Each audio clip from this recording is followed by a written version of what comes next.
We have you with us now? Hello. Yes, good to hear from you. Okay, Jeremy, can you please tell us what is tempeh? Because a lot of people haven't heard about it before. Well, tempeh is tofu, for example, is made from mushed up soybeans, and tempeh is made from soybeans that are fermented, and they kind of stick together, and using bacteria, they kind of stick together into kind of a nice lump.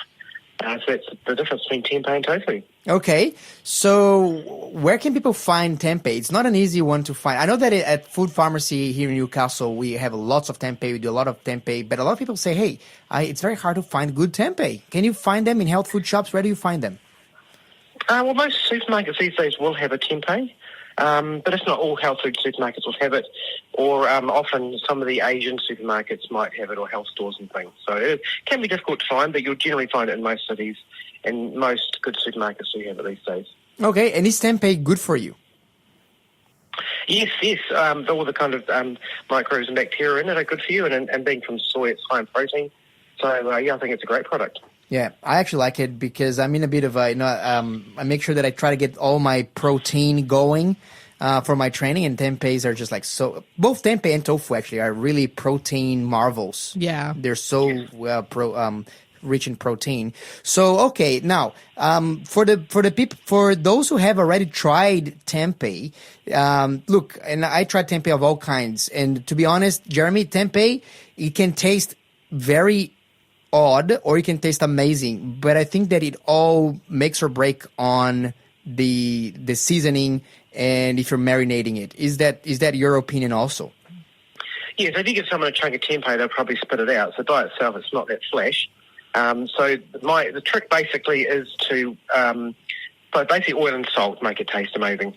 So the trick is to slice it or cube it quite thinly, and then basically either air fry it or fry it in the pan with some oil and salt. And that's a really good way to start it. And you can either do it as cubes or you can do it as strips. You can make some really fun kind of bacon-like products by adding things like smoked paprika and maple syrup and soy sauce, kind of drizzle that over and kind of soak that in and kind of fry it. That can kind of make a nice bacon. Or even you can just throw it in curries. So obviously curries have a lot of inherent flavour. So you can just pretty much cube it and put it straight in. It's quite nice in salads. Just fry it up to some cubes or some strips in a pan with oil and salt, and let it kind of cool a bit and put in salads, and that's quite nice as well. So they're probably the main areas I'd use tempeh. But it's got quite a nice nutty flavour, but you do need to kind of add other stuff to it because it can taste quite, organic. Okay. And tell us about tofu. Now, tofu is a bit of a staple. Well, certainly in my home is a staple for those who are following a plant-based diet or vegetarian or vegan. Normally, tofu is a big deal. Part of their, unless they're like some kind of soy-free diet. So with tofu, what are like the simplest ways to cook, particularly for people that are not terribly used to it? Because tofu also gets a bad rap, particularly among people that are omnivores and eat everything, doesn't it? Yeah, exactly. Tofu's got a very bad reputation. I mean, you do need to, like most kind of plant-based products, you need to kind of inject a lot of flavour into it. But it's one of my favourite products. It can make some amazing dishes. So if you've given up on tofu, I'd suggest you give it another go. I've got a few ideas for you that work really well. So one of the probably the most popular recipes is scrambled tofu, and that's what you'll find in a vegan restaurant or something if you're doing breakfast. But I've got an alternative version because scrambled tofu is normally quite of a dry kind of an egg-style product. But I've been experimenting with a really nice silky method. And the trick is to use some really firm tofu. And you fry that up in the pan as normal and but really kind of crumble it, not kind of cube it, just kind of push it, get it in your hands and crumble it.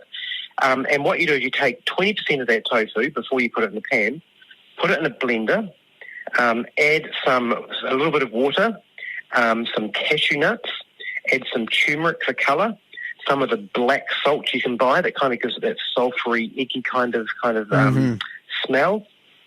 Put in some nutritional yeast, some salt, some garlic, and then blend that up. So you've got a really kind of thick, creamy tofu sauce with all these lovely flavours.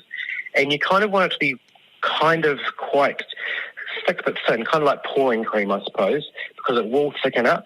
So in your pan, you've got your tofu frying away with a little bit of salt and oil and perhaps some onions, like you normally would with your scrambled tofu.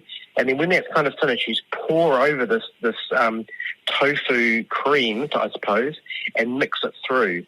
And that is really creative. And it kind of becomes like more of a traditional scrambled eggs that's kind of a bit more silkier and moist rather than the normal traditional dry tofu. So that's quite nice on toast. Look, Jeremy, I think that you just unlocked the ultimate secret for scrambled tofu that I cannot wait to try this one because I never thought about adding like a tofu-based sort of a sauce, if you want, to scrambled tofu, but it makes total sense to me. And they kind of take, when you order perfect scrambled eggs, for example, they're kind of quite silky and kind of a little bit kind of creamy, and that kind of makes tofu a little more creamy. So it's quite a lovely texture to have. And the best way to have scrambled tofu is just fine chop some avocado and serve that on the top. That just kind of makes it really special. So, Jeremy, just a quick question. So, just going back here one step. So, in order for you to get a good scrambled tofu in the first part, so do you just chuck the whole block of tofu without anything in the pan and you're just like grilling it on all sides? Or do you use a fork to kind of break it into these crumbs that will become the mashed tofu? What do you do there? Yeah, so I'm a big fan of using my hands, so I just grab it and squeeze it really well and kind of let it ooze kind of through your fingers and come out as a little kind of crumbly bit. It very much depends on the tofu. I'm a big fan of this using the most firm tofu you can find. We'll always have quite a good firm tofu that you can buy in their macro brand. That's quite a good firm one. If it's a little silken or soft, it may be a bit different. It should be okay. But yeah, the firm one, just really squeeze it through and make it into kind of little crumbs. And how do you make sure that they are cooking evenly? Because one of the challenges that I found in trying to make some scrambled tofu is that some parts will be kind of a nice and golden, but others will be kind of raw because of their surface area is so big. I find it hard to cook it evenly. What's the secret there? Yeah, so I'd recommend using the biggest pan you've got and making sure you've got a bit of oil and salt in there. You may need a little more oil possibly, and just diligence in terms of just shaking it, stirring it, and being a little bit patient and making sure you kind of stir it quite a lot and get all the sides kind of done. Okay. You don't need to necessarily sear every single side of every single piece, as long as most of it's done. And you kind of, the main thing really when you're putting it in the pan is to kind of cook out that raw tofu flavour and really develop that kind of more seared, kind of cooked, more mature flavour. So you kind of do need a little bit of time on a seared heat to kind of tell it you're not raw anymore, you are cooked. Amazing. And tell me one thing, is tofu a good, like if I do like a big batch of scrambled tofu, does it freeze well or do I have to kind of consume it straight away or after maximum 3 days in the fridge? I'm a big fan of doing everything as you need it. But freezing goods, freezing does change tofu. So for example, you can make it more chicken-like by freezing it. And what you can do is you can put it in the freezer for a couple of days and bring it out and defrost it, and you'll find it's got a very different, more stringy texture. Okay. And the more, like it doesn't really work with a firm tofu, but a soft tofu that works really well. So we make a not butter chicken in our cafe, and we use frozen tofu for that. So we freeze it, thaw it, and then chop it up, and then put it in the curry, and it kind of has kind of a more, so that water kind of when it freezes, it kind of makes a different texture inside the tofu. It makes it more kind of chicken-like. Okay, so it is relatively freezer-friendly if someone is wanting to just cook for the week or batch cook. Yeah, tofu in general. Getting that nice texture of the scrambled eggs, that probably won't work. I mean, scrambled tofu, that probably won't work. But in general, it will freeze very well. It may change its texture, but it probably won't be significant. All right. Okay. So for people now this is a great introductory recipe to the world of tofu, like tofu scramble. It's definitely a classic. For those who have been like eating tofu for a long, long time, is there anything kind of a different that we should try that you recommend that you think it tastes really well? Well, one of my favorite ways is just crispy tofu with peanut satay sauce. Mm-hmm. Really, really simple. So, and it works really on the air fryer or in a pan with oil and salt. So basically, and what you want to do is you want to make it so it kind of goes rubbery and chewy, and that kind of has a really nice texture when you eat it, particularly when you cool it down. So that's one of my favourite ways of doing it if I'm really quick, just basically cutting into strips or slices, and then basically giving a good run in the air fryer or on the pan, and then making up a lovely satay sauce. One of the other tricks you can do when you are doing that is you can actually coat it with oil and cornstarch. or corn flour, and that kind of makes it a little bit crispier as well. So that's another thing you can do to make it kind of crispen up a little bit. Okay. So satay. All right. Now, what else? What other recipes did you bring to share with us for into this tofu and tempeh world? I'm going to a dangerous territory here, so we're going to make something sweet out of tofu. Okay. So we make a really lovely chocolate mousse out of tofu. Now, the trick here is not telling people it's made from tofu because they just won't want to try it. It's kind of like putting avocado in your smoothies. So so to make the chocolate mousse, what you do is in a blender, you put in a soft tofu. So there's different types. You've got your silken, which is kind of usually very, very floppy and very, very silken. And that I generally don't use that because when you blend it or do anything with it, it pretty much turns to mush. So I'm generally using like either silken and halfway is kind of a soft tofu, which is kind of holds its shape, and then you've got your firm tofus.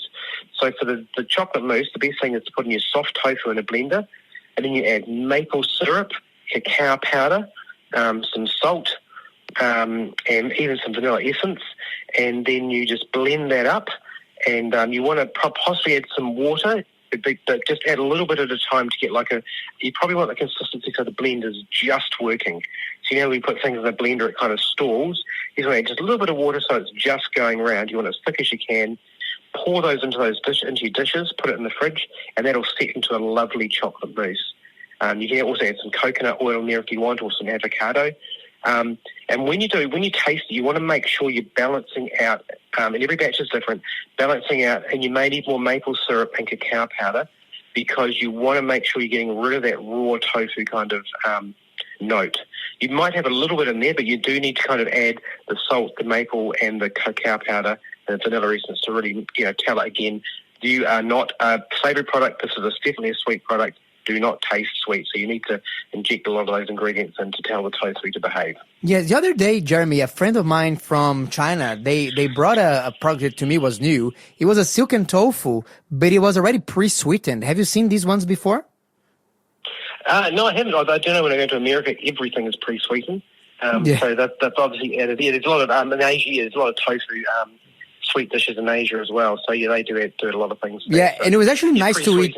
It was actually nice to eat, even straight from the package. So I'm wondering here if we could add that to the mousse and make an experiment and see how different it would taste. Yeah, it could be a good start as well. If you could find it, that may be good. You have to be careful. It's probably got a whole lot of sugar in there, so just obviously be vigilant of what ingredients they have added. Yes. That could work as well. That's a good point. The good thing about the recipe that you're sharing is that you can really be in control of how much sugar you actually want in your mousse. You know exactly how much is going there. And Jeremy, look, we are. It's about time for us to wrap up. But I'm wondering, can you tell us a little bit more, or where people can find some of your recipes, particularly some of these sweet recipes or more tofu and tempeh recipes? Are they in any of your books? Yes, I've got 8 Revive Cafe cookbooks and 2 Cook 30 cookbooks, and they're listed not entirely, but there's a lot of great tofu recipes, savouries, curries, meals, desserts with tofu. So you can buy them from the signs on my site or the dentist book centres, and there's lots of really healthy, delicious recipes in my cookbooks. Absolutely. And actually, you can not only buy some of Jeremy's cookbooks, but if you were born in March, let us know here what your date of birth is, because our March birthday giveaway is coming up, and among the prizes, you can choose one of Jeremy's cookbooks. So maybe you can get that opportunity to complete your collection, or perhaps to even just start your collection. Jeremy, thank you so much for bringing us and introducing us a little bit to that world, the wonderful world, in my opinion, of tofu and tempeh. Some ideas for people to try it for the first time, some ideas to innovate a little bit if you have been into the tofu world for a while. And I'm looking forward for our next conversation next month when we catch up again. Thank you very much. Great talk.